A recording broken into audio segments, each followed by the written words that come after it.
Hay una figura muy interesante del Estado que es la figura del Estado laico.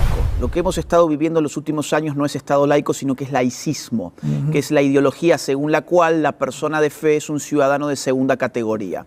Que si un ciudadano tiene una fe religiosa determinada, tiene que callarse en el espacio público, tiene que autocensurarse. Eso ha generado un problema muy grave en las personas de fe y es que han tenido que mutilar su identidad. Son unas personas cuando entran en la iglesia y son otras personas cuando están en el espacio público. La idea de la soberanía estaba anclada en Dios. Y habitualmente tenemos la falsa idea de que el monarca utilizaba la soberanía divina para él mismo constituirse en una suerte de Dios sobre la tierra. Esto es cierto para algunos siglos en particular. La idea, por ejemplo, del sexo. La idea del sexo, es decir, ¿qué más natural que el sexo? ¿Qué más determinado por la naturaleza que la sexualidad de un ser humano? Pues ahí ya ni siquiera queremos comprender que ahí hay un orden natural. Exacto. Lo que queremos es pensar que ahí hay una determinación normativa humana. Entonces necesitamos una norma humana, como una ley de identidad de género, por ejemplo, para que la persona pueda autoconstruir su identidad de género. Esta es una subversión permanente, insisto, a la idea de que hay un orden natural, para las personas de fe un orden divino, y que la ley humana, en todo caso, está en un escalón subordinado a estas realidades.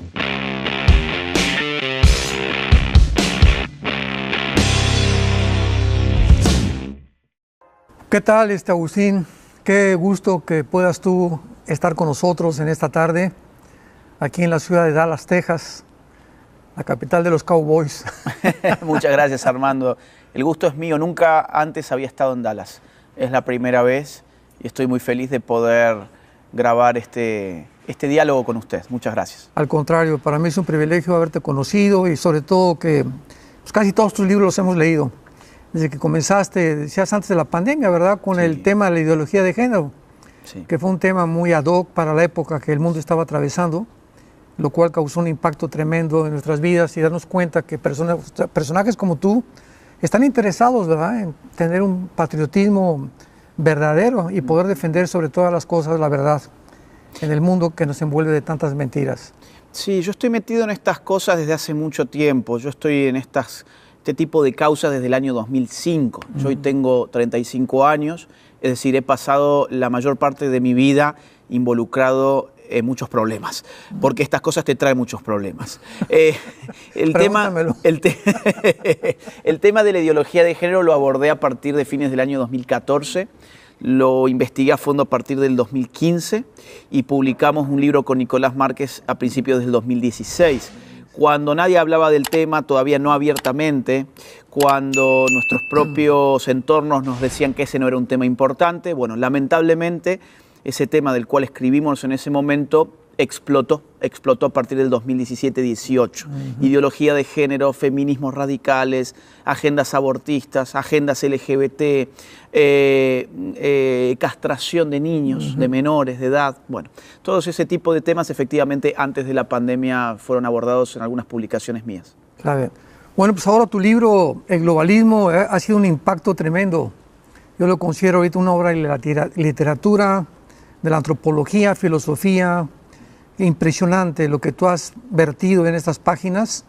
Y tengo algunas preguntas que hacerte que estoy seguro que van a ser de muchísimo interés, sobre todo para la iglesia, Agustín, cristiana en el mundo entero. No importa la denominación que sea, pero son preguntas necesarias que necesitamos tener las respuestas adecuadas y creo que tú eres un experto en esto. Por ejemplo, la primera, ¿por qué crees que el Estado ha estado asediando en los tiempos modernos a la iglesia? Mira, hay una figura muy interesante del Estado que es la figura del Estado laico. Después de guerras de religión, siglo XVI, XVII, el Estado trata de ponerse como árbitro y desde afuera decir, me constituyo un Estado laico, es decir, no adopto oficialmente una religión, pero garantizo libertad religiosa en la sociedad, en el pueblo. Entendemos desde el Estado, dice el propio Estado, que la sociedad es plural, que en el mundo moderno las religiones son variadas y que la gente al final de cuentas tiene libertad para escoger su tipo de culto o su fe. Bien, esta es la idea del Estado laico. Lo que hemos estado viviendo en los últimos años no es Estado laico, sino que es laicismo, que es la ideología según la cual la persona de fe es un ciudadano de segunda categoría, que si un ciudadano tiene una fe religiosa determinada, tiene que callarse en el espacio público, tiene que autocensurarse. Eso ha generado un problema muy grave en las personas de fe y es que han tenido que mutilar su identidad. Son unas personas cuando entran en la iglesia y son otras personas cuando están en el espacio público. Esto ha sido además alimentado por políticos que a la hora de solicitar el voto popular se meten en las iglesias y dicen yo soy cristiano, yo soy católico, pero una vez que ganan las elecciones se dedican a destruir a las iglesias. Voy a poner un solo ejemplo. Joe Biden en este país ganó mucho porcentaje del voto católico, diciendo que él era también católico, y lo primero que hizo cuando asumió el poder de la Casa Blanca fue habilitar fondos federales para financiar abortos en México, en tu país. Sí. Entonces, ¿cuántos católicos hay cómplices de eso? Muchísimos. ¿Cuántos cristianos votaron también por Biden? Muchísimos. Entonces, ha habido un quiebre en la identidad del hombre de fe que se concibe a sí mismo como dos realidades separadas. Soy una cosa cuando estoy dentro de una iglesia y soy otra cosa cuando estoy en el espacio público. Eso ha sido funcional para los políticos en general. Un tipo esquizofrénico. Es esquizofrenia pura, totalmente. Totalmente. En tu libro dices, cuando la política se deshace de la ley eterna y de la ley natural, se convierte en ella misma en una autoridad creadora y el Dios moral finalmente es el que acaban adorando. ¿Qué concepto estabas tratando de vertir ahí? Mira, en la Edad Media la idea de la soberanía estaba anclada en Dios. Y habitualmente tenemos la falsa idea de que el monarca utilizaba la soberanía divina para él mismo constituirse en una suerte de Dios sobre la tierra. Esto es cierto para algunos siglos en particular, fundamentalmente el siglo XVII, el de las monarquías absolutas. Pero en la Edad Media, en estricto sentido, o sea, algunos siglos atrás, la idea de que la soberanía estaba en Dios implicaba una limitación del poder político del monarca. ¿Por qué? Porque las personas de fe le daban mayor jerarquía a la ley que venía de Dios, a la ley divina, ley sobre la cual no podía modificar ni sobrepasar aquel que tenía poder político. La ley divina generaba una limitación sobre el poder político, lo mismo que la ley natural. ¿Por la lealtad?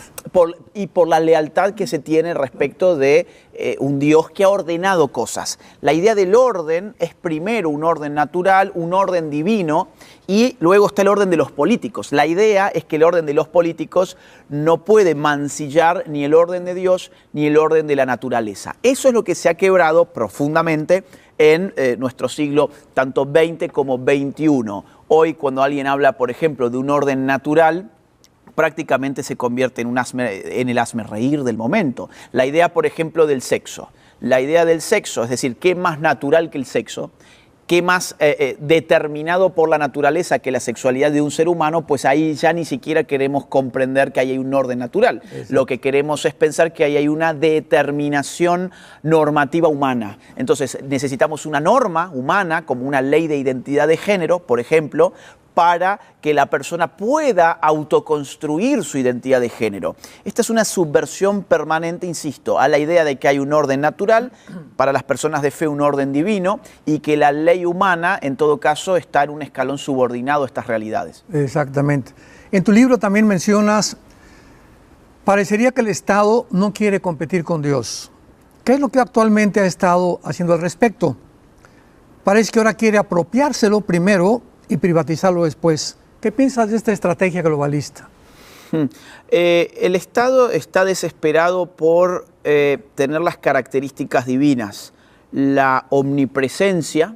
El Estado necesita estar en todas partes, necesita verlo todo, necesita hacerse presente en todos los ámbitos. Hasta hace poco tiempo entendíamos que había ámbitos reservados para la intimidad de la persona, para la privacidad del ser humano o incluso para el ámbito del libre juego de la sociedad civil. Por ejemplo, una empresa, bueno, no queremos políticos metidos diciéndoles cómo tienen que funcionar la empresa. No queremos normas que estén interfiriendo constantemente en los intercambios libres y voluntarios de los seres humanos. Pero el Estado necesita recubrir todo el territorio nacional. Por ejemplo, otra característica, la omnisciencia. El Estado necesita saberlo todo. Y cada vez hay tecnologías disponibles, más sofisticadas. Durante la pandemia, por ejemplo, el Estado se arrogó el poder de revisar nuestras redes sociales.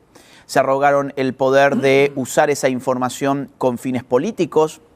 El Estado ha tratado de constantemente requerir información, incluso muy sensible, de los individuos, aprovechando una crisis pandémica. Y el otro asunto es la omnipotencia, ¿no? La omnisciencia, la omnipresencia y la omnipotencia, que son rasgos divinos, pues los políticos en su fatal arrogancia cada vez los requieren más y más. Pero ahí aparece otra variable que es la de los globalistas, porque la figura del Estado es una figura territorial, es decir, está definida sobre un territorio específico.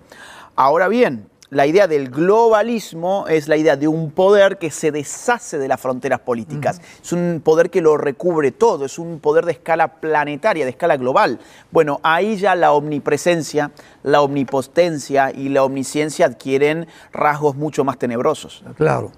Los tres principales atributos de la divinidad, ¿verdad? Exactamente. Son los que el Estado acaba tratando de apropiárselos.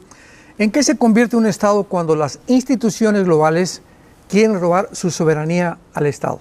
Bien, el globalismo es precisamente la concentración de poder político en organizaciones supraestatales. Entre el siglo XVI, XVII y nuestro siglo XXI, el poder político estaba concentrado en lo que llamamos estados. El Estado, como decía recién, está definido territorialmente. La idea es que sobre ese territorio, quien define su presente y su futuro es la autoridad estatal. ¿Qué está pasando en los últimos tiempos, en las últimas décadas? Organismos que no son estatales, que no son territoriales, que no tienen en su seno una nación, sino que son supraestatales y supranacionales, empiezan a definir el destino de las naciones del planeta. ¿En qué lugar se queda entonces el Estado en esa situación? Yo le llamo Estado proxy, es decir, un Estado intermediador. Recordemos, por ejemplo, no sé, instituciones como los virreinatos, en épocas de evangelización, en épocas en que llegaban los españoles a América, constituían instituciones coloniales, por ejemplo un virreinato. ¿Qué hacía el virreinato? Intermediaba, ejecutaba en territorio americano políticas que venían desde la corona española.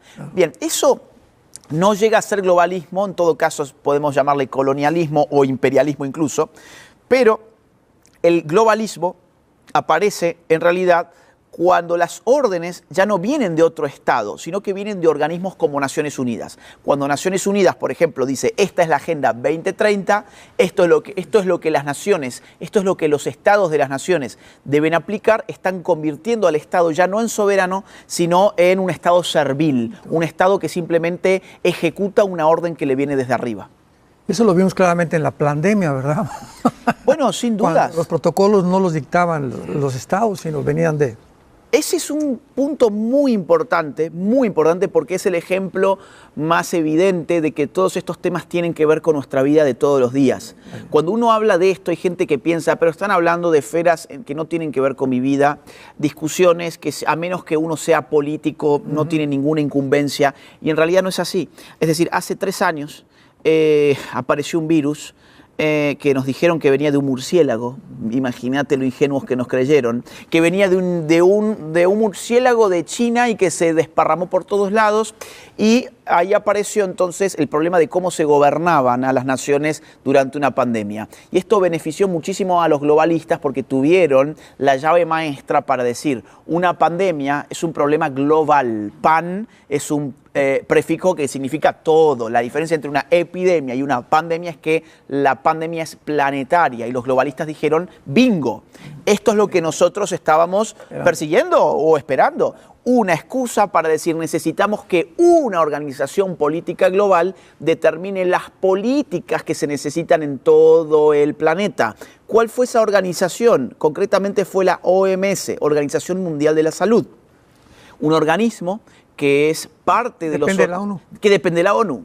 La ONU, miren, a ver, esto es muy importante porque a nosotros nos han enseñado desde el colegio que la ONU eran los filántropos del mundo, que la ONU era una organización muy benevolente, que además la humanidad tenía que rendirse a los pies de la ONU, y la mayor cantidad de gente se lo cree a eso, las mayorías creen eso, porque es lo que hemos venido consumiendo desde el colegio, la universidad, los medios de comunicación, incluso ciertas iglesias han llevado adelante ese tipo de mensaje, incluso, y la ONU en realidad es una organización nacida en 1945, después de la Segunda Guerra Mundial, cuyo objetivo principal consistía en garantizar la paz y la seguridad del mundo. Ahora bien, dejaron abierta la puerta de algo llamado organismos especializados, y esos organismos especializados empezaron a multiplicarse y a recubrir todos los ámbitos públicos e incluso íntimos de los seres humanos. Hoy vos tenés órganos especializados de salud, como el de la OMS, tenés órganos especializados en educación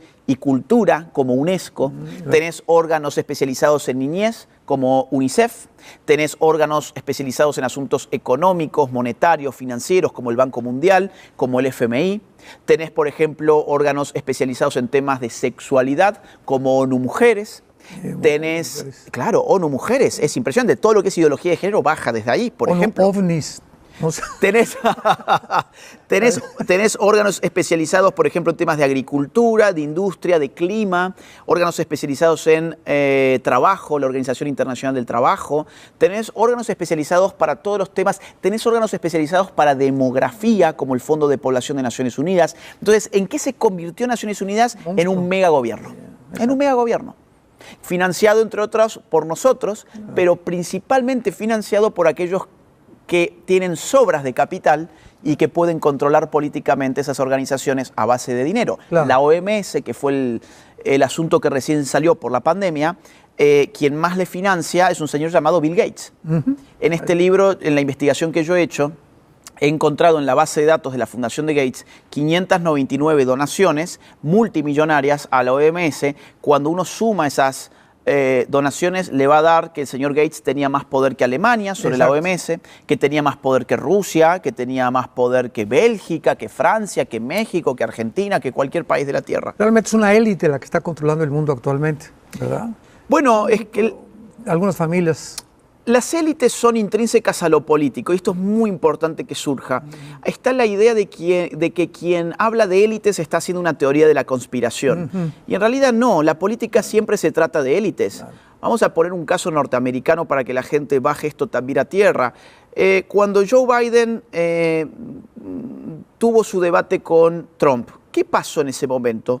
Bueno, los medios de prensa empezaron a decir que Joe Biden no estaba bien mentalmente, cosa que no habían dicho antes. Empezaron a decir que Joe Biden estaba mal en las encuestas. Los financistas del Partido Demócrata dijeron no vamos a poner más dinero a menos que cambien a este sujeto. Y las familias que controlan el Partido Demócrata dijeron vamos a cambiarlo por Kamala Harris. ¿Cuántas personas tomaron esa decisión? Muy pocas. Es una cuestión de élites. La política es una cuestión de élites. Y a nivel global, por supuesto que hay élites. En Naciones Unidas hay élites. Más aún, recién mencionamos algo llamado Agenda 2030, si quieres después hablamos más de eso. Pero si yo te digo, por ejemplo, que la Agenda 2030 es una agenda para 8.000 millones de seres humanos y que solamente la han diseñado 87 seres humanos, y esto está documentado en Naciones Unidas, bueno, pues quien diga que no existen las élites es un completo ignorante. Claro. Las élites son intrínsecas al manejo de lo político en todas las esferas. Claro. En tu libro también citas, entre comillas, nada es más hostil a las religiones tradicionales que la religión woke contemporánea. ¿De qué forma procede el globalismo ante esta realidad del wokismo? Bueno, la ideología woke es la mejor aliada del globalismo porque destruye los lazos sociales, atomiza a la persona, la deja indefensa socialmente, la deja en una posición de guerra contra todos los ámbitos que le rodean. De víctima. y lo pone en una situación de víctima, efectivamente. El wokeismo, para que la gente entienda, porque es una palabra muy nueva, todas estas palabras son nuevas. Globalismo es una palabra que tiene 5, 6, 7 años, 10 como mucho. Wokeismo, ¿qué tiene? 5 años. Es decir, en el lenguaje de todos los días. Son palabras nuevas porque estamos viviendo realidades nuevas. Wokeismo refiere al descontrol de la dialéctica del opresor y el oprimido. Estas palabras que suenan rimbombantes vamos a bajarlas también para el gran público. ¿Qué es la dialéctica opresor y oprimido? Es un molde del discurso que me permite a mí dividir a la sociedad en dos grandes grupos. Por un lado tengo a los opresores y por el otro lado tengo a los oprimidos. La vieja izquierda, la izquierda del marxismo clásico, usaba ese molde para dividir a los obreros por un lado y los burgueses o los capitalistas por el otro lado. El wokeismo, con ese molde, lo desquicia y lo lleva a todos los ámbitos de la existencia humana. Vamos a poner ejemplos. El sexo. Hay dos sexos, hombre-mujer. Pues el molde woke me dice que la mujer es oprimida y que el hombre es opresor. Y el sistema de opresión se llama patriarcado. Orientación sexual. El homosexual es el oprimido, el heterosexual es el opresor y el sistema de opresión se llama heteronormatividad. Identidad de género. El cisgénero, que es aquel que se identifica con su cuerpo real, es el opresor. El transgénero es el oprimido y el sistema de opresión se llama cisnormatividad. Vamos a otros asuntos, por ejemplo, el color de la piel. El blanco es el opresor, el afro es el oprimido y el sistema de opresión se llama racismo. Por ejemplo, temas étnicos. Aquel que tiene ascendencia indígena es el oprimido, aquel que tiene ascendencia europea es el opresor y el sistema de opresión se llama neocolonialismo. Vamos un poquito más allá. Vamos a temas incluso hasta más absurdos. El peso corporal. Los gorditos son los oprimidos, los flacos son los opresores y el sistema de opresión se llama gordofobia. Esto parece una broma, pero las universidades de Estados Unidos hoy están impulsando algo que ellos llaman Fat Studies, los estudios de la gordura, donde promueven esa lógica política para el problema del peso. Vamos un paso más allá, el estatus migratorio. Bueno, aquel que está ilegal en un país es el oprimido, aquel que es nacional de ese país es el opresor y el sistema de opresión se llama xenofobia. Vamos más allá. El estado mental de la persona, aquel que tiene problemas psiquiátricos es oprimido de aquel que no tiene problemas psiquiátricos y el sistema de opresión se llama capacitismo psiquiátrico. Y podemos ir un paso más amplio todavía, que es el de la especie. Los seres humanos en general somos opresores de algo llamado Madre Tierra, Pachamama o Reino Animal, y ese sistema de opresión se llama especismo. ¿Qué hace el wokeismo? Pone toda esta verborrea, todas estas relaciones de opresores y oprimidos en una misma olla, la revuelve, dice esto se llama interseccionalidad, los seres humanos están en un continuo de opresión según sus características y están todos en guerra, porque en una familia, ya por empezar tengo hombres y mujeres, hay una guerra dentro de la familia. En la iglesia hay guerra woke, en la universidad hay guerra woke, en la empresa hay guerra woke. Ahora tengo un gran problema entre personas de distinto color dentro de una empresa porque han metido dentro de la empresa este tipo de discursos. Tengo problemas en el barrio, en la vecindad, en el club, en la asociación civil. De repente mi sociedad está en guerra, tiene un virus interno que como el cáncer le está destruyendo desde dentro. Claro. Es una patología psicopolítica que se ha insertado especialmente en los Estados Unidos en los últimos años, que ha venido además de las más altas esferas académicas, ha sido difundido por la gran prensa, ha sido financiado por importantes multimillonarios que han dado dinero desde Black Lives Matter hasta los movimientos queer, pasando por las agendas abortistas, los feminismos radicales, los indigenismos en el sur de América están muy financiados, por ejemplo, por George Soros, por la Fundación Rockefeller, por la Fundación Ford. Entonces, cuando vemos que hace el wokeismo, destruye el tejido social y ahí entra en juego el globalismo. El globalismo solo puede existir allí donde la nación está en crisis. Exactamente. ¿De qué manera las iglesias evangélicas han sido infiltradas por el globalismo, Agustín? Mira, a las iglesias evangélicas, a muchas de ellas, se les ha metido teologías problemáticas. Por ejemplo, la teología queer. Hoy está afectando muchísimas iglesias de Occidente. La idea de, por ejemplo, de que en la Biblia hay contenido que respaldaría la ideología de género. Incluso en Amazon uno hoy puede encontrar la Biblia queer, la Biblia gay, la Biblia LGBT. Hay muchas iglesias que están promoviendo esto actualmente y ha sido un virus que se le ha insertado. Además, o sea, ese es el caso extremo, ¿no? Hay iglesias que, tenemos que saberlo, están apoyando esta locura. Están apoyando esta locura. Luego hay un caso intermedio, no tan grave, pero que no deja de ser por eso grave, que es la iglesia dormida. Es la iglesia que quizás no ha aceptado este tipo de locuras, pero que dice, yo tampoco tengo ninguna responsabilidad. Esto es más o menos como quien camina a la orilla de un río y ve a una persona que se está ahogando. Bueno, uno puede hacer dos cosas, o salva a esa persona o sigue caminando hacia donde fuera que estuviese yendo. Es como que si yo no salvo a esa persona, yo me quedo tranquilo porque digo, bueno, yo no la empujé. Es decir, yo soy una buena persona porque no empujé a esa persona al río, no es mi responsabilidad. Las iglesias que no están reaccionando frente a estos temas es como la persona que pasa al lado de alguien que se está ahogando y sencillamente continúa su camino porque cree que como él no la empujó, él no tiene ninguna responsabilidad para sacar a esa persona del agua. Claro. Y hay muchas iglesias que están con esa tesitura. ¿Por qué? Bueno, porque lamentablemente a veces esto significa un costo para el pastor de la iglesia. A veces hay un costo. ¿Cuál es el costo? De que hay gente que va a la iglesia buscando anestesia. Y no hemos sido llamados a anestesiarnos. Exacto. Es decir, busca un espacio donde pueda aislarse del mundo. Cuando en realidad, hasta donde yo sé, yo no soy teólogo, pero hasta donde yo sé, se nos ha llamado a ser sal en el mundo y luz en el mundo. No luz dentro de cuatro paredes, ni sal dentro de cuatro paredes. Con lo cual, cuando los pastores empiezan a hablar de estos temas, lamentablemente hay gente que se para y se va, porque lo que estaban buscando ahí era anestesia. Y eso es un gran problema que habrá que ver cómo se resuelve. Actualmente hay un dilema muy grande político por la cuestión de las elecciones en Estados Unidos, como tú lo sabes muy bien, entre dos agendas. Y una de las opiniones que yo he oído, por ejemplo, yo no voy a votar por Trump porque tiene cara de Rottweiler. porque proyecta mucho orgullo, ¿no? Y yo sí les digo, mira, cuando el consejo que nosotros les damos, porque el Estado laico en México nos prohíbe que podamos invitar a nadie a poder ejercer o que él pueda comenzar a decir, pues voten por este partido, voten por acá. No podemos hacerlo desde un púlpito, ni tampoco a predicarlo así. Pero sí podemos decir qué agenda tiene cada candidato. Y eso se ha perdido completamente, como tú lo acabas de decir. Entonces, ahorita me acaban de mandar un correo de Estados Unidos, me reservo el nombre de la persona y la iglesia, donde va a haber una reunión como de 60 o 70 pastores que van a votar por el Partido Demócrata. ¿Por qué? Les pregunté esto, ¿cómo es posible que haya tanta desinformación? Porque acaban de propagar la idea de que Trump va a sacar a todos los ilegales. Entonces, como hay muchísimos pastores ilegales en este país, no les conviene votar por el Partido Republicano.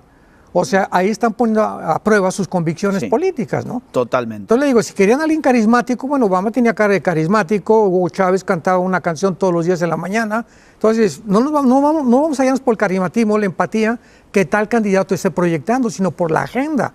¿Y qué agenda tiene Trump, verdad? Bueno, independientemente de su carácter, vamos a divorciar el carácter, pues a favor, en contra del aborto, a favor de la familia, en contra del matrimonio gay, ¿verdad? En contra del matrimonio LGTB. Y eso es lo que nos debe impulsar y motivar para votar. Lo digo porque ahorita nos están escuchando miles de personas, miles de pastores en Estados Unidos, y tenemos que ya tener convicciones por primera vez en la vida para saber, como tú dices, pero la desinformación nos anestesia. Yo me pregunto, ¿cómo puede dormir en paz un cristiano votando a alguien en cuya convención demócrata se ofrecían abortos gratuitos? Vamos a decirlo con todas las letras, esos eran rituales. Exactamente. Sacrificios. Sacrificios. ¿Cómo un cristiano puede dormir por la noche votando a alguien en cuya convención partidaria se ofrecían abortos a las personas como si le estuvieses regalando un caramelo? Bien, mira, yo te diría lo siguiente, acá no se está votando ni a un pastor para tu iglesia, no estás votando por un amigo, ni las mujeres están votando por un marido. Se está votando a quién va a gobernar el país más importante del mundo en los próximos 4 años.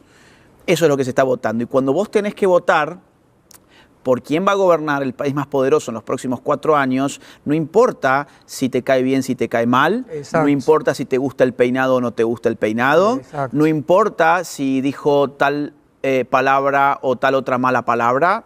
Eso son todas cosas tangenciales, son cosas marginales. Lo que vos tenés que ver son las plataformas políticas. Claro. Tenés que estudiar qué es lo que ofrece uno, qué ofrece el otro.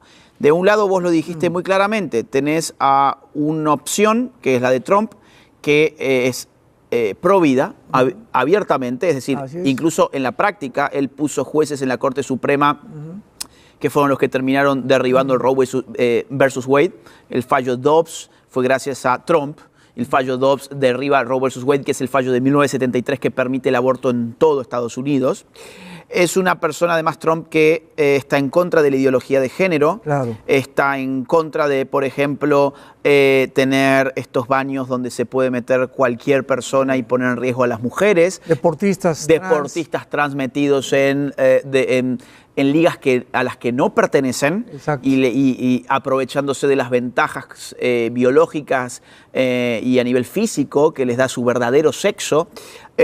Trump además está en contra de la guerra. Esto es muy importante. En los 3 años y medio de Partido Demócrata gobernando, ¿cuántas guerras tenemos en el mundo? Es decir, las personas que votan por eso terminan siendo cómplices también de unas guerras que son un negocio para una élite en los Estados Unidos. El complejo industrial militar necesita esas guerras para dinamizar su economía y sus intereses, y eso está siendo apoyado por los demócratas. Por otro lado, Israel.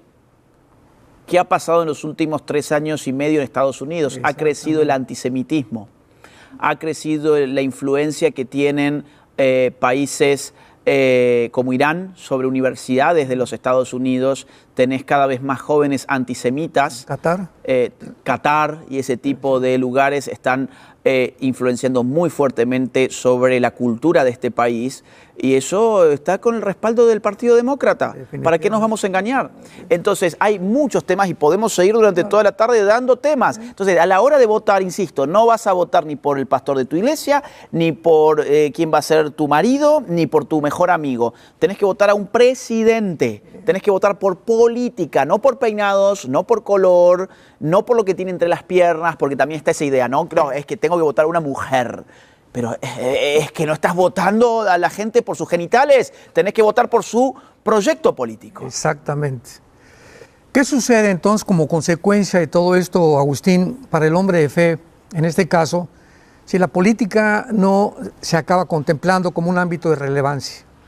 Y el hombre de fe termina siendo aplastado, porque todas las condiciones que él necesita para tener una vida plena se vienen abajo. Empecemos, por ejemplo, por la libertad religiosa.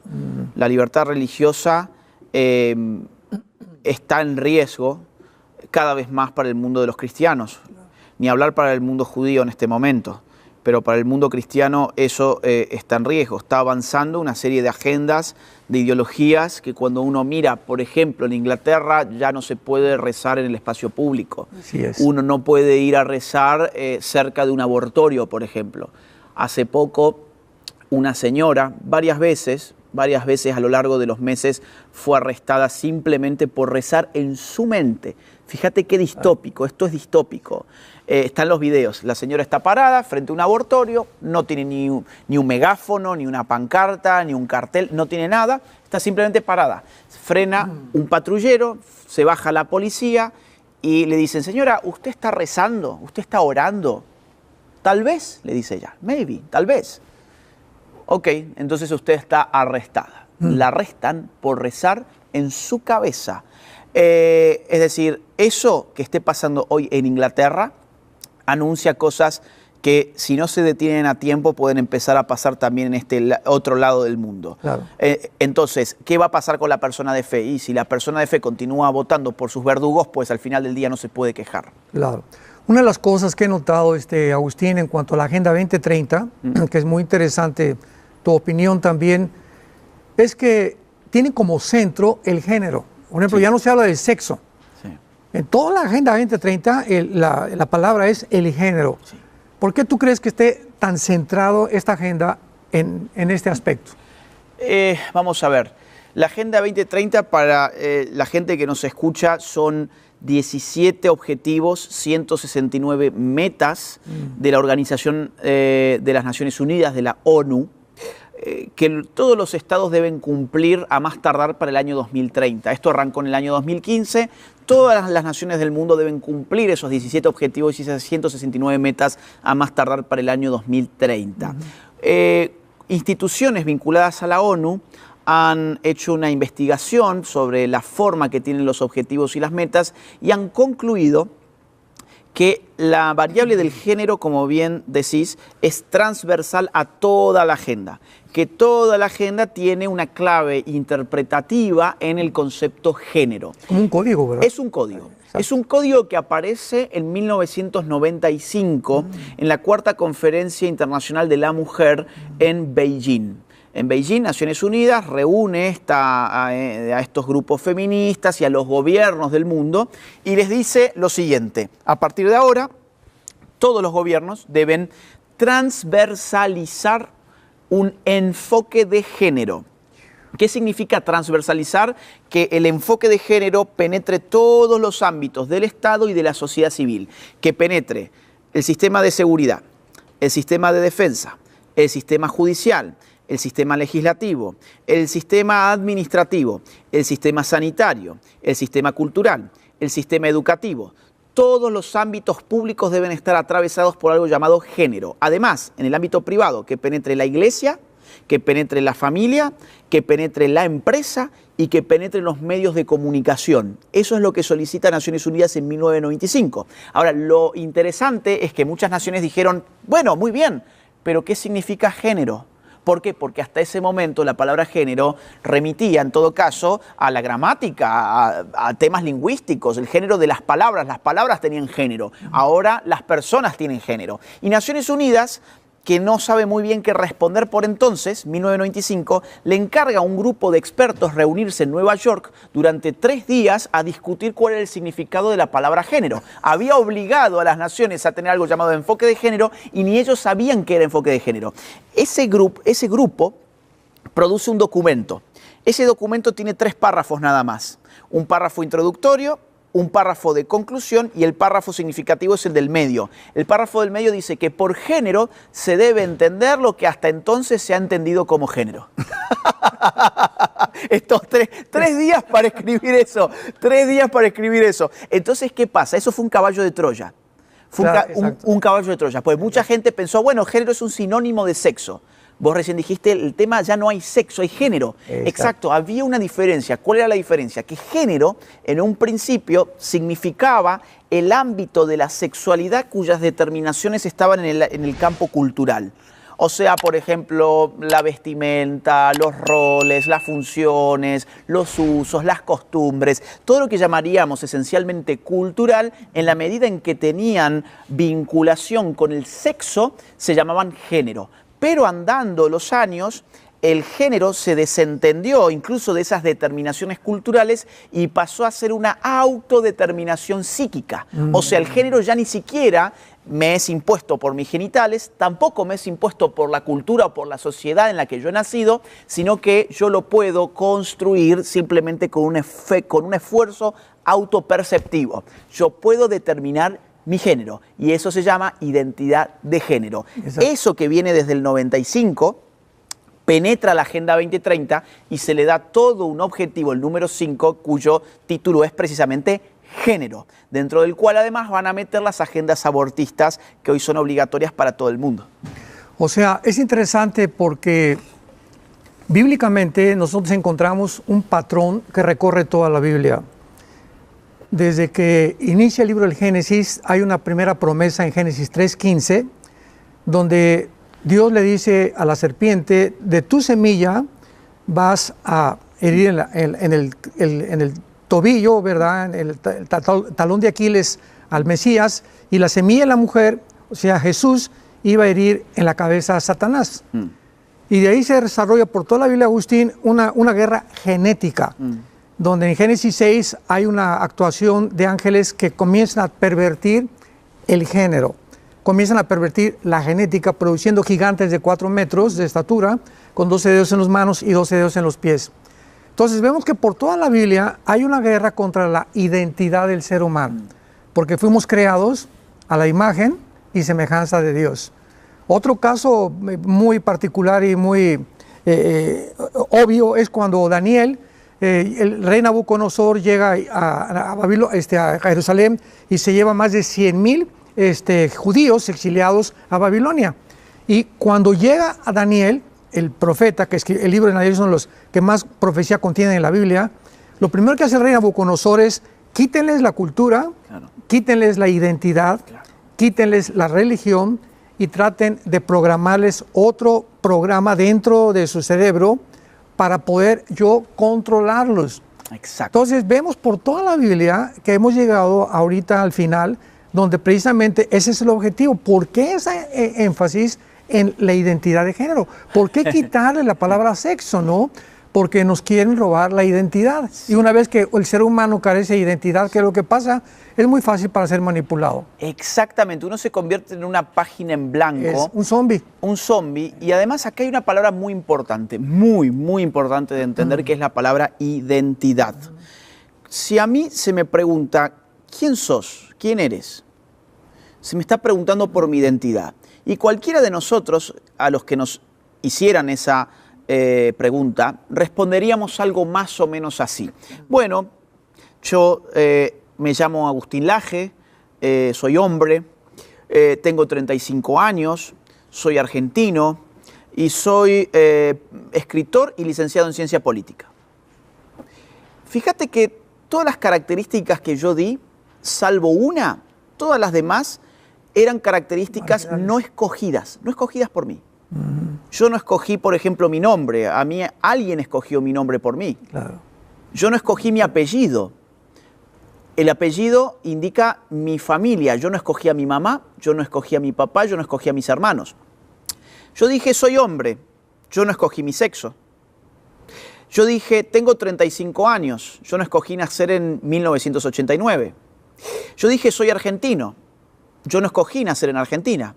Yo dije, soy escritor y politólogo. Bueno, eso sí lo escogí. Fíjate que de todas las características que uno espontáneamente brinda cuando se le pregunta por su identidad, la mayoría, la inmensa mayoría son características no escogidas. ¿Por qué? Porque la identidad tiene que ver con lo que estabiliza mi yo. Tiene que ver con aquello que no es contingente, con aquello que por lo general no está abierto a mi decisión. La promesa de la ideología de género y de su maravilloso concepto de identidad de género es que vos puedas elegir tu identidad. Exacto. El problema es que al elegir tu identidad deja de ser identidad. Porque está sujeto a la contingencia, está sujeto a que, es como... ¿Ser manipulado? A ser manipulado. Este saco es de color azul. Sería absurdo que yo diga, mi identidad es ser una persona de saco azul. ¿Por qué? Bueno, porque podría ser negro, podría ser gris, mañana puedo venir sin el saco. Claro, cuando algo es contingente y está abierto a que yo mismo lo elija, ya no tiene fuerza identitaria. Claro. La gran estafa para estas personas es que les han vendido que ellos podían escoger su identidad sexual hablando simplemente de identidad de género. Entonces, ¿qué pasó? Se convirtieron en hombres mutilados o en mujeres mutiladas, pero no dejaron de ser hombres y no dejaron de ser mujeres. Sí, porque genéticamente, ¿verdad? Somos cromosomas. Si tienes el cromosoma Y, eres macho camacho, ¿verdad? Efectivamente. No, y acá después hay otro asunto, hay dos asuntos más que son colaterales, pero en realidad son fundamentales. Por un lado, la parte de los intereses económicos.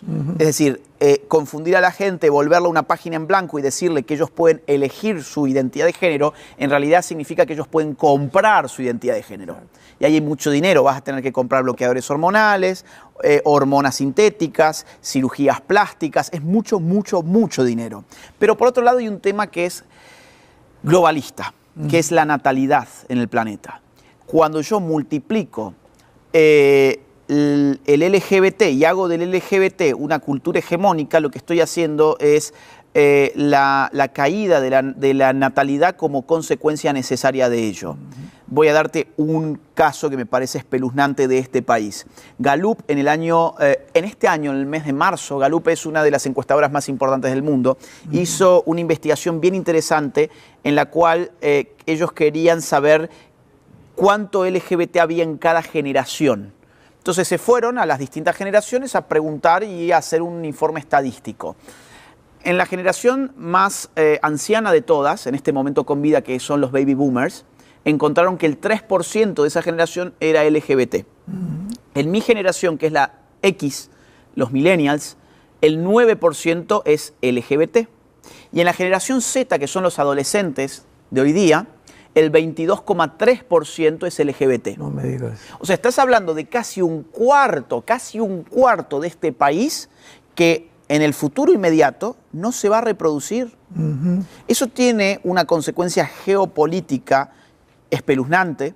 Eso tiene una... Claro, es que me van a decir, ¿y qué te importa a vos? Si es su decisión y es la diversidad y es la inclusión. Bueno, no es que a mí me importe. El problema es que cuando esto está fabricado, y es lo que están haciendo, es fabricarlo, vos podés destrozar a una nación descendiendo su natalidad de una manera significativa. O en Europa, ¿no? En Europa, mirá, yo vivo la mitad del año en España. La natalidad en España hoy es 1,1, 1,2 hijos por mujer. Y los musulmanes multiplicándose como... Eso tienen 5, 6, 7. Ahora, en España vos tenés 1,1, 1,2 y necesitas el doble, por lo menos, para mantener a tu sociedad recambiándose. Vos además tenés aborto en España. Bien, ¿cuántos niños abortan? El último año se abortaron 103.000 españoles. No me digas. ¿Cuántos nacieron? 400.000. O sea, con una sola política llamada aborto, descendiste su natalidad o descendiste la cantidad de españoles naciendo en ese país en un 20%, más de un 20%.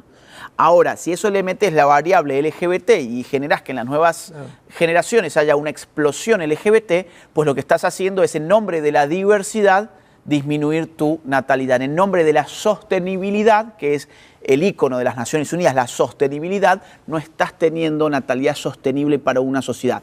Este país, por ejemplo, está también con sus tasas de natalidad por el suelo. Aquí en Estados Unidos está en 1,6. Necesitas, insisto, 2,2. En 1,6, mínimo 2,2. En Inglaterra está 1,4. Occidente en general se está suicidando. ¿Y quiénes se frotan las manos? Los enemigos de Occidente. Claro. Claro. Que ellos no tienen estos problemas, claro. Ellos no tienen agendas woke, ellos no matan a sus niños, ellos no castran a sus niños, nosotros sí. O sea, definitivamente detrás de la agenda globalista existe una reducción de la población, un proyecto para la reducción de población. Y están usando todo esto, el LGTB, la identidad de género, con el propósito principal de una reducción de la población. Sin dudas, sin fue dudas. Lo que dijo Bill Gates en 2015 en un video, ¿verdad? Mire, esto es un tema crucial de entender, porque mucha gente escucha esto y dice de inmediato, son teorías de la conspiración. Ajá, sí. No. Una teoría de la conspiración, por definición, carece de información pública y oficial. Claro. Todo lo que yo estoy brindando en este momento es información pública y oficial. Vamos a continuar en esa línea. Año 1965, Lyndon Johnson, por entonces presidente de este país, Partido Demócrata, dijo en el 20º aniversario de Naciones Unidas que las Naciones Unidas debían actuar conforme a la idea de que menos de $5 invertidos en control de población equivalen a más de $100 invertidos en sacar a la gente de la pobreza. ¿Eso qué significa? Miren, es mucho más barato hacer que el pobre no se reproduzca que después sacarlo de la pobreza una vez que ha nacido. Esto va a tener un impacto sostenido en las políticas globales. Por ejemplo, en el año 1974, Naciones Unidas se reúne en una conferencia internacional llamada de Población y Desarrollo en Bucarest. Es una de las primeras conferencias que organiza el Fondo de Población de Naciones Unidas, que se creó en el año 1968. En esa conferencia, 1974, Naciones Unidas dicen, oigan, tenemos que reducir la natalidad y vamos a presentarles un plan mundial de acción en población. Ese fue el nombre. Busquen todo esto porque esto es público. ¿Qué hacen los países del tercer mundo, como se llamaban por entonces? Se oponen a eso. Dicen, oigan, nosotros no vamos a ser parte de este juego, nosotros no tenemos ningún interés de evitar que nuestra gente se reproduzca. Pensemos en un país como el mío, Argentina, un país enorme donde no hay gente. Es decir, ahora somos 44 millones de personas, pero si uno se fija cuánta gente entra en el país, pues es un país despoblado. ¿Por qué tenemos que seguir indicaciones de Naciones Unidas de que tenemos que castrar a nuestros niños, que tenemos que evitar que se reproduzca la gente? ¿Por qué? Bueno, entonces fracasa Naciones Unidas en el 74. En Bucarest fracasa. Por eso en este país, Estados Unidos, a fines de ese año va a salir un informe secreto que después se desclasifica en el año 89, que es el llamado Informe Kissinger. El famoso Informe Kissinger lo que va a decir es que Estados Unidos tiene que ponerse al frente de lo que pasa en los organismos internacionales y tiene que apostar a la reducción de la natalidad. Bien, llega el año 1994. La ONU vuelve a hacer su intentona con una conferencia internacional de población y desarrollo. Esta vez lo hacen en El Cairo. Y esa conferencia empieza de la siguiente forma. En su preámbulo ingresa de esta forma. Dice así: el mundo en los próximos 15 años va a crecer en su población total. Las hipótesis de los expertos de Naciones Unidas van de mínima a máxima de la siguiente manera: 7.100 millones de seres humanos en el mundo, hipótesis mínima; hipótesis media, 7.500 millones de seres humanos en el mundo; e hipótesis máxima, 7.800 millones de seres humanos en el mundo. ¿Qué tenemos que hacer? Tenemos que hacer todos nuestros esfuerzos para que se cumpla la hipótesis mínima y no la máxima. Dentro de todas las medidas que pide tomar Naciones Unidas, en esa conferencia internacional está la legalización de la interrupción del embarazo, o sea, abortos. Esto es una petición de la ONU, se reproduce otra vez en la Agenda 2030. La meta número 6 del objetivo número 5 es cumplimentar de una buena vez con todo lo que se dispuso en el Cairo en 1994 y todo lo que se dispuso en Beijing en el 95, o sea, agenda de ideología de género y agenda de abortos, cuanto antes, en el nombre de la diversidad, la inclusión y el feminismo. Entonces, sáquense el chip de la cabeza de que esto es una teoría de la conspiración. Esto es público, esto es oficial, y en uno de los últimos informes de Naciones Unidas sobre el cumplimiento de la Agenda 2030 se dijo claramente que el mundo, hasta que no termine de legalizar el aborto, pues entonces no estará cumpliendo con la Agenda 2030. Exacto. Finalmente, Agustín, en vista de que estamos convencidos, ¿verdad?, desde cualquier punto de vista, ya sea cultural, histórico, filosófico, teológico, de que los gobiernos no vamos a poder contar con ellos, tanto antropológicamente, políticamente, como teológicamente también. No podemos esperar ya nada de los gobiernos. Este gobierno de Estados Unidos, que se nombró el líder de la democracia, el capitalismo en 1945, después de la Segunda Guerra Mundial, y que vemos que todo está desmoronando ahorita las democracias están desmoronando, el capitalismo, todo es una mentira, todos los temas de gobierno, todas las filosofías comunismo, llámale capitalismo. Yo fui comunista en mi juventud porque me decepcioné mucho de la religión, y en mi época el ser comunista tenías tú que ser, tenías que creer en la evolución, tenías que ser humanista, tenías que ser ateo, y ahorita esa plataforma ya desapareció. Me acuerdo que Chávez murió con un crucifijo, ¿no? Sí. O sea, para mí era un chiste que la forma en la que mezclaron esta ideología con otras, donde nos damos cuenta que no hay nada que precisamente que pueda culminarse con la verdad, ni tampoco como la libertad. Entonces, ante este panorama, Agustín, creo que debemos nosotros, tú en tu plataforma, yo en mi plataforma, podemos influenciar el mundo hablando, como tú lo estás haciendo en diferentes plataformas, diciendo la verdad. No esperemos ya nada de los gobiernos. Entonces, yo le doy gracias a Dios por esta plataforma como enlace que me brinda la oportunidad de hablar, ¿verdad? Y de comunicar al mundo una verdad que no puedes ya comunicar en cualquier punto, igual que tú. Buscas plataformas que se te abran. Entonces, seguro que aquí se te abre una plataforma muy grande también. Sí. Entonces, yo creo que debemos apelar a eso, ¿no crees? Sí, yo lo veo de la siguiente forma. Es muy cómodo pensar que si yo no tengo el dinero de George Soros no puedo hacer nada. Exacto. Es muy cómodo pensar de que si yo no soy dueño de CNN no puedo hacer nada, o que si yo no tengo un puesto importante en Naciones Unidas pues estoy incapacitado para hacer algo. Claro. A ver, con el solo hecho de que tengas hijos ya tenés una misión por delante, que es educarlos para ser buenos ciudadanos y para ser conscientes de lo que está pasando en el mundo. Ya ahí tenés tu batalla, ya ahí está tu batalla plantada. Es decir, todo el mundo está hoy llamado a hacer algo con esto que tenemos. Todos. No importa si tus redes sociales tienen muchos seguidores o pocos, no importa cómo esté el estado de tu cuenta bancaria, lo que importa es que vos seguro tenés amigos, seguro tenés parientes, seguro tenés tu propia familia y ya con esa gente que te rodea necesitas influir positivamente. Bien.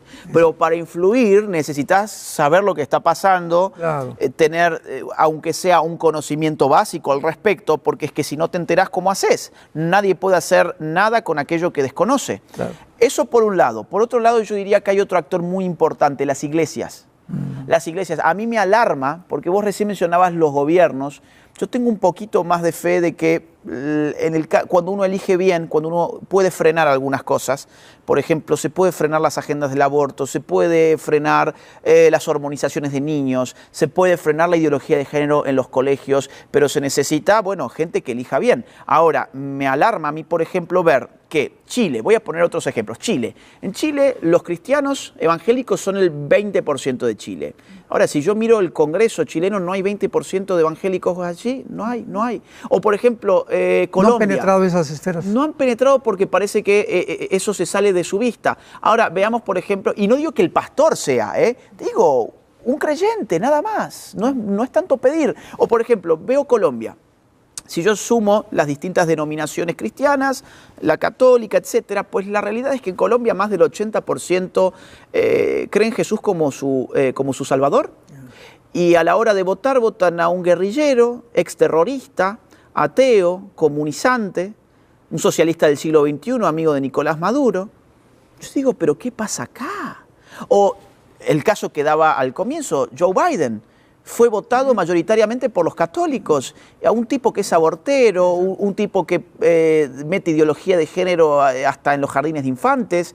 Entonces, si la iglesia tuviera, obviamente manteniendo su misión en la tierra, que no es hacer política, claro, pero si tuviera los ojos puestos en el mundo, se daría cuenta de que tiene un rol para con el mundo en este momento. Lo que está pasando en el mundo, claro. Exactamente, y al final de cuentas, si bien yo entiendo el punto de que los gobiernos no son el Mesías, los gobiernos no son nuestra salvación, pero los gobiernos, yo creo que al final de cuentas, en tanto y en cuanto la democracia funciona, nos permiten escoger quién va a estar ahí. Y al final del día hay que hacerse cargo de a quién escogemos. Claro. Tenemos que hacernos cargo si escogemos a un abortero, porque supongo yo que algún día se nos pedirá cuentas de eso. Exactamente. Y bueno, y mucho más cuando la otra opción era una opción factible para salvar la vida de millones de niños.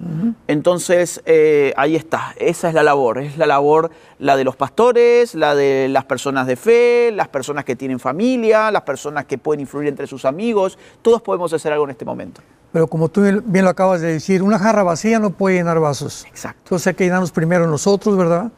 Y recordar Eso que es. el matrimonio y la familia es la institución más santa y más sagrada que Dios ha establecido en el mundo. Y comencemos con la propia familia y con nuestros propios hijos. Sin familia no hay sociedad. Pongamos a todo el colectivo LGBT en una isla desierta y no va a haber sociedad, porque esa gente va a durar lo que dure sus propias vidas. No le llamemos familia a algo que no es familia. La primera institución de la Biblia formada fue la familia. Así que... Yo invito a la gente además a que para formarse, humildemente les invito a que lean Globalismo. Así es una herramienta para que los padres de familia puedan enterarse de lo que está pasando y poder también educar políticamente a sus propios hijos. Yo también recomiendo a todos ustedes que nos ven a través de la televisión y de esta reunión que acabamos de tener. Es un libro, ya casi lo acabo, pero me acosté anoche a las casi 3 de la mañana leyendo todavía.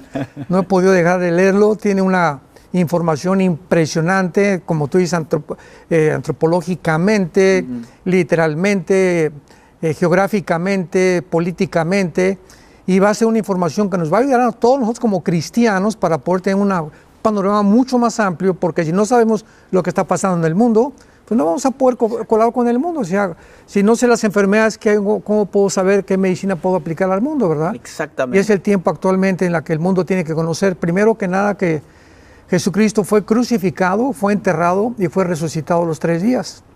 Y que Él vive, es el primer ser humano que regresó de la vida con un cuerpo completamente diferente para mostrarnos a nosotros la esperanza en la que debemos de permanecer hasta el final, que es la resurrección de los muertos. Así es. Y Jesús dijo, el que oye mi palabra y crea al que me envió, tiene la vida eterna y no vendrá condenación, mas ha pasado de la muerte a la vida.